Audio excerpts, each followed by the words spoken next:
આવ સૂર્ય આવ, ઘણા દિવસે દેખાણો. હા મારા ભાઈ હા. શું ચાલે બાકી જલસા? જલસા તો ઠીક. તું એક મસ્ત ગરમા ગરમ કડક ચા બનાવી આપ.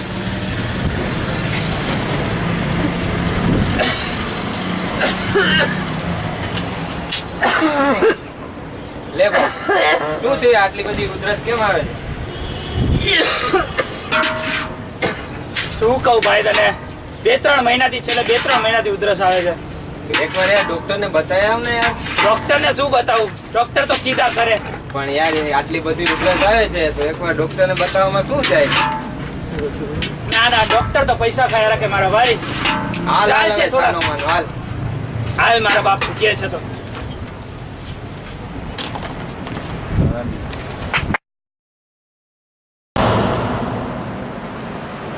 રામ રામ સર. રામ બેસો. શું થયું? જુઓ ને સાહેબ, મારા ભાઈબંધને કેટલા દિવસથી ઉધરસ થઈ ગઈ છે. હાથ બતાવો. શું નામ છે તમારું? સાહેબ મારું નામ સૂર્યાભાઈ. બરાબર. શું કામ કરો છો? સાહેબ ખટારા ચલાવું છું. ચલાવો. ક્યાં જવાનું હોય તમારું? ગુજરાત સાહેબ તો મારે કંઈ ગુજરાતની બહાર તો ન જવાનું, ગુજરાતમાં અમારું કામ કાઢવાનું છે. મુસાફરી જાઓ. બસ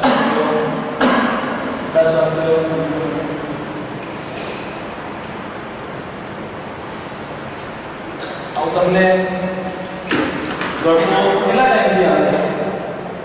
સાહેબ ગળફો તો 2 મહિના સુધી તો છે. 2 મહિનાથી છે મારે. બીજું કંઈ તાવ ઉધરસ?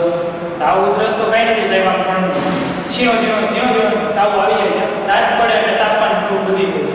સ્થિર નથી. બીજી કે તમને બીમારી હોય તો? બીમારી તો બીજું કંઈ સાહેબ મને લાગતું નથી. આમ તો હટો જ છું. ટ્રક ચલાવું, ખટારા ચલાવું. હા તો વાંધો નહીં. હોસ્પિટલમાં ગળફાની રોગની તપાસ કરાવી અને છાતીનો ફોટો પડાવી અને પાછા મને બતાવી. ઓકે સાહેબ હું આગે આવો કરાવી લીધા તમે બસ હા તમે જે જરૂરિયાત રિપોર્ટ કીધા તે કરાવી જોઈ બેસો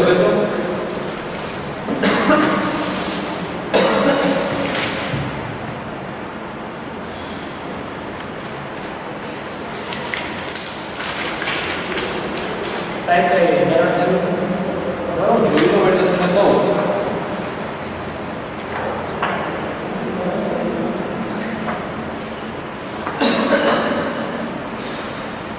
તમારા ગળફાની તપાસમાં તો ટીબી છે એવું બતાવે છે.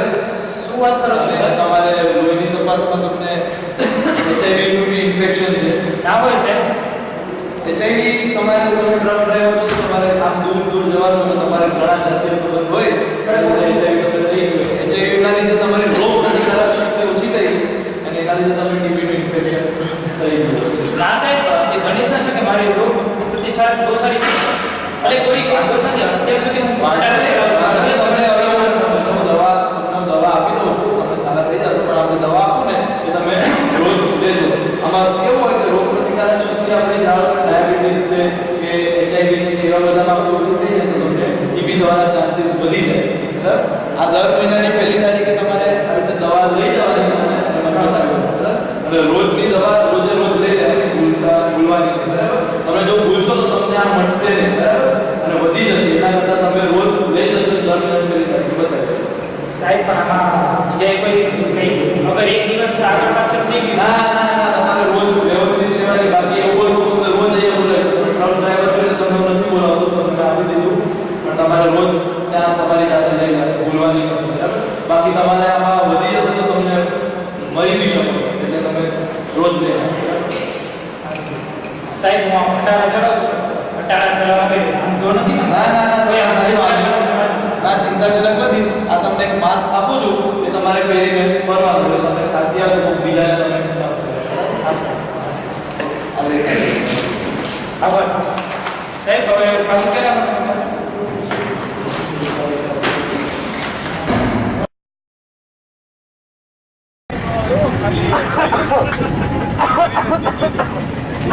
હાલો પ્રભુ આપણી સ્પેશિયલ ચા તો બનાવ.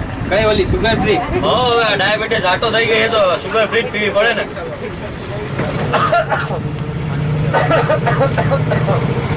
કેમ એલા આટલી બધી ઉધરસ આવે? બસ જો ભાઈ આ 2-3 મહિનાથી બહુ ઉધરસ આવે છે.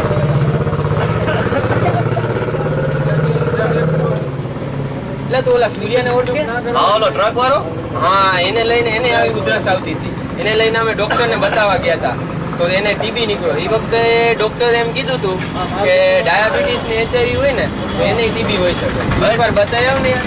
ચાલ હવે ડોક્ટર ખાલી પૈસા ખાવાથી કામ છે. એ તો કીધા રાખે એવું થોડી હોય કાંઈ. પણ યાર તને આટલી બધી ઉધરસ આવે છે તો એકવાર બતાવવામાં શું જાય? સારું હાલો ને બતાવી દેશું એકવાર હાલો. કાલે જઈ આવીશ હાલો. હા, બતાવી આવ.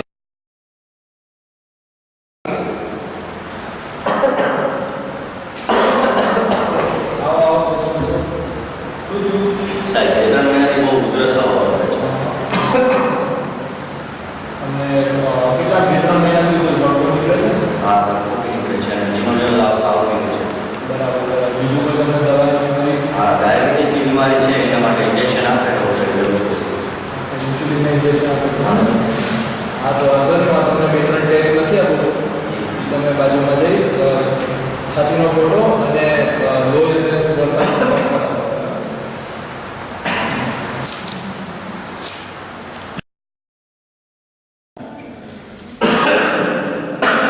લ્યો સાહેબ તમે કીધા હતા એ બધા રિપોર્ટ બધા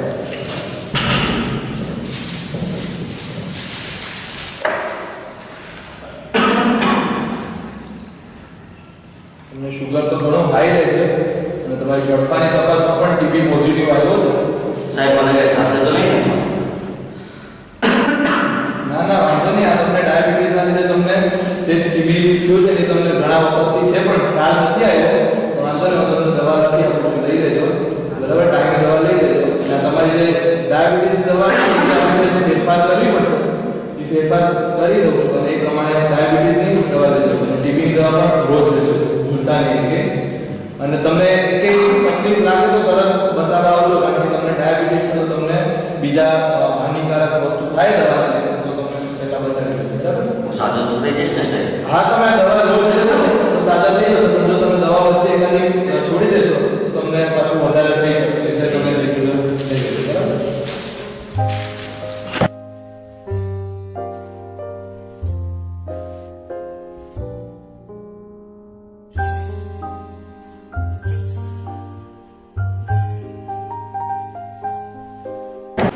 જોયું ને મિત્રો, જુદા જુદા રોગોમાં ટીબી થવાની સંભાવના વધી જાય છે. તો જો ટીબીના જરા પણ સંભવિત લક્ષણો જણાય તો ડૉક્ટરનો સંપર્ક કરવો. જો તમે HIV પીડિત દર્દી હો તો તમારે ટીબીની તપાસ કરાવવી અનિવાર્ય છે, કારણ કે HIVમાં ટીબી થવાની શક્યતા વધી જાય છે. જો તમને ડાયાબિટીસ હોય તો તમારા ડૉક્ટર પાસે જઈને ટીબીની તપાસ કરાવવી જોઈએ. અને જો તમને ટીબી પોઝિટિવ હોય તો તમારા ડૉક્ટર પાસે જઈને તમારી ડાયાબિટીસની દવાઓમાં જરૂરિયાત મુજબ ફેરફાર કરાવવો જોઈએ. There are innumerable detrimental effects of addictions like smoking and alcohol. But one of the most injurious effects is lowering of the immunity of the human body, which highly aggravates the chances of procuring infectious diseases like tuberculosis. ટીબીની યોગ્ય સારવાર લેવાથી સંપૂર્ણપણે રોગમુક્ત થઈ શકાય છે. સરકારી દવાખાનામાં ટીબીની તપાસ તથા સારવાર જે બહારના દવાખાનામાં 4,000 થી 5,000ની થાય છે એ મફત કરવામાં આવે છે. તો જો તમને કોઈને ટીબીના કોઈ પણ લક્ષણ દેખાય અથવા તમારા કોઈ સગા સંબંધીને દેખાય તો તરત નજીકના સરકારી દવાખાનામાં જવું. સરકારની નવી ગાઈડલાઇન્સ મુજબ ટીબી એ હવે નોટિફાયેબલ ડિસીઝ ગણવામાં આવે છે. તેથી જો કોઈ પણ પ્રાઇવેટ હોસ્પિટલમાં ટીબી ડિટેક્ટ થાય તો તેની સરકારને જાણ કરવી એ ડૉક્ટરની ફરજ બને છે. પરંતુ જો કોઈ પણ ડૉક્ટર આમ કરતાં ચૂકી જાય તો તેના માટે દંડની જોગવાઈઓ છે અને તે સજાને પાત્ર પણ બને છે. Let's unite to end TB.